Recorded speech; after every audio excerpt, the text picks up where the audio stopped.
Todos vocês sejam muito bem-vindos a mais uma live aqui do canal. Meu nome é Cleber Teixeira e a gente vai falar com vocês a respeito da decisão que saiu agora há pouco do ministro Alexandre de Moraes, que resolveu manter o ex-deputado Daniel Silveira na cadeia. Então, senta o dedo no like e vem junto comigo que a gente vai passar essas informações direitinho do absurdo dessa decisão. Não vai ser uma live muito demorada. Ao mesmo tempo, enquanto vocês estão chegando, eu vou tentar pegar aqui agora, né, aquele grupo do Crocodilo Reaça que eu falei para vocês, aqui, ó. Vou pegar aqui o Gabriel, vídeo de final de ano. Gabriel, um grande abraço para você aí, tá? Gabriel, vídeo de final de ano, Torres. Grande abraço para vocês e todos aí do grupo do Crocodilo Reaça. Depois eu vou fazer um vídeo especial para todos vocês e colocando o nome de cada um de vocês. Tá bom? Um abraço, minha amiga Osmarina, e para Bilbao, na Espanha. Pessoal, todos sabem, né, que o ex-deputado Daniel Silveira foi condenado a 8 anos de prisão ainda em março de 2022. Naquela ocasião, o presidente Jair Bolsonaro concedeu-lhe o indulto, uma prerrogativa exclusiva, segundo a Constituição Federal, do presidente da República. Isso significa que não se mete senador, não se mete deputado, muito menos ministro do Supremo que não foi eleito para isso. Mas, mais uma vez, ministros do Supremo resolveram fazer política e passar por cima da Constituição que caberia a eles guardar. E o que eles fizeram? Revogaram o indulto do presidente. Ora, se é prerrogativa exclusiva do presidente da República, segundo a Constituição, quem tem autoridade acima do presidente para revogar isso? Ministros que sequer foram eleitos para tanto? Esse é mais um dos motivos que eu coloco em elenco para vocês de impeachment coletivo de ministros do Supremo Tribunal Federal. É um absurdo o que os ministros do Supremo têm feito com a instituição Supremo Tribunal Federal. O ministro Alexandre de Moraes passa todos os dias por cima da Constituição. Eu diria que ele deve ser fã do Marquês de Sade. Alguém sabe aqui quem foi Marquês de Sade? Se você não sabe, dá um Google. Vocês acham que o termo sadismo veio de onde? Leiam a história do Marquês de Sade que vocês vão entender. Mas todos esses abusos cometidos, não só pelo ministro Alexandre de Moraes, mas pelos demais ministros do Supremo, podem vir por água abaixo já em 2027. Início de 2027. Estamos a cerca de 2 anos e 2 meses para o Brasil passar um limpa nessas questões. Não é possível que a gente continue vivendo sobre uma ditadura da toga e todo mundo fique com medo, com o rabinho entre as pernas. A liberdade de expressão há muito já foi aviltada pelos ministros do Supremo. A liberdade física do Daniel Silveira nem se fala. Ele foi condenado, preso, teve a pena de sua liberdade aplicada e aí se teve um indulto do presidente da República, assim como Joe Biden fez agora. A diferença é que Joe Biden aplicou indulto para assassino de crianças, estupradores, que estavam sendo condenados e levados à pena de morte. Essa é a esquerda. Vai ver as decisões dos mesmos ministros do Supremo quando se trata de bandidos condenados por tráfico de drogas. Quem aqui se lembra do André do Rap? Alguém sabe onde ele foi parar? Pois é, esse Supremo Tribunal Federal, ao longo de muitos anos, vem cometendo, na minha humilde opinião, como advogado que sou, e estou aqui falando em nome da minha prerrogativa da ordem, diversos abusos de poderes, violação da Constituição, violação da lei federal. É um atrás do outro. Obrigado aqui, Rony Oliveira. Para 2026 o caminho é a coalizão com JB candidato. Não sei te dizer se o presidente Jair Bolsonaro virá como candidato. A princípio nós temos que lutar até o final, até o último minuto. Muita coisa está para acontecer, Luiz. O que vai vir dos depoimentos do Carvajal? O que virá depois da posse do Trump? Como vão se comportar as redes sociais a partir daí? Isso tudo nós temos que colocar dentro da conta.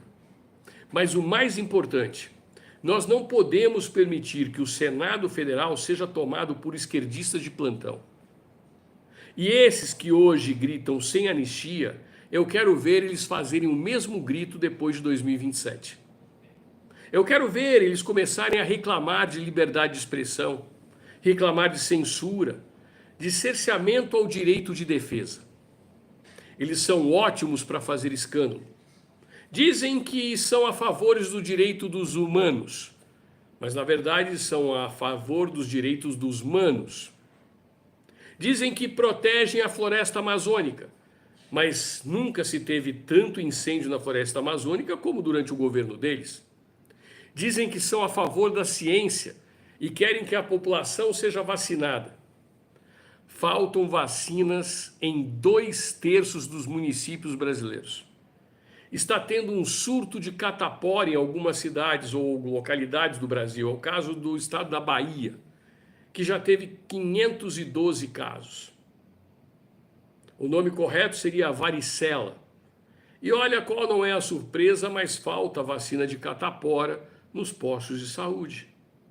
Bolsonaro foi acusado de genocida e disse que não disponibilizou vacinas, numa época em que elas ainda estavam sendo implementadas. O Brasil foi um dos primeiros países a adquirir. Bolsonaro distribuiu vacina para todo mundo. O atual Ministério da Saúde, com o Nunes, deixou 2/3 dos municípios brasileiros desabastecidos de vacinas dos mais diversos tipos, entre elas da Covid-19. Isso fez com que tivesse um aumento do surto de Covid-19 agora no final do ano. Tudo isso, óbvio, com o beneplácito da imprensa brasileira.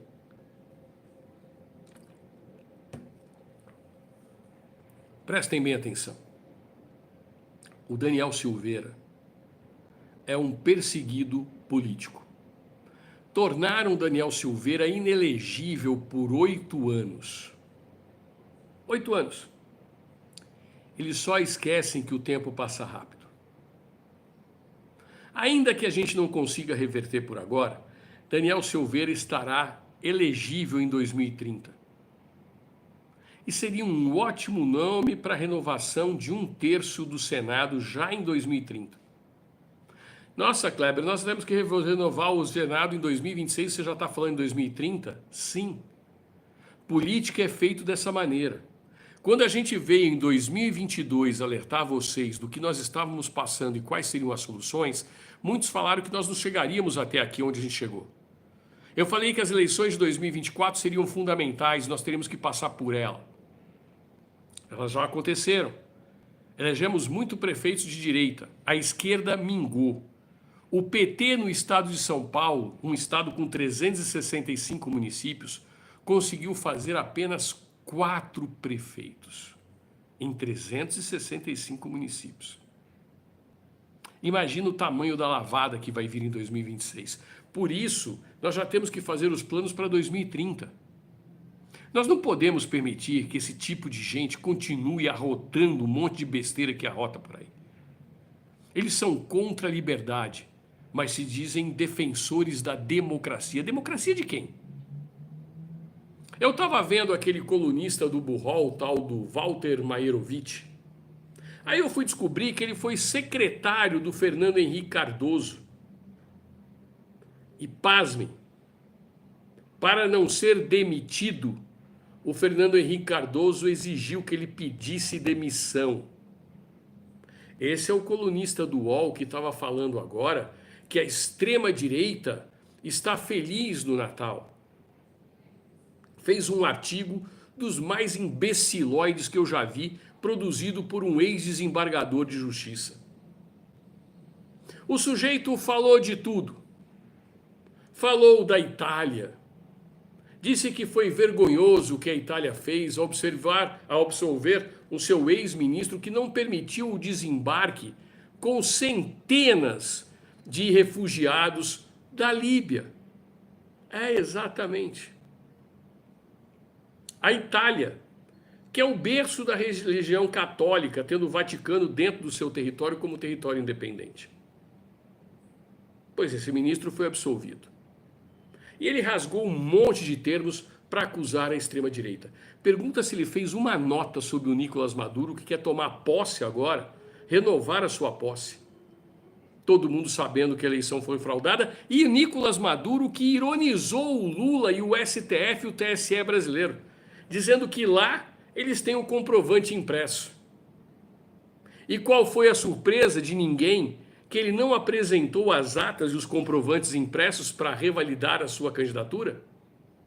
Mas aqui esse tema é proibido, porque os defensores da democracia querem calar as nossas bocas e aplaudem os Nicolás Maduro da vida, ou quando não aplaude, se omite do que está acontecendo na Venezuela.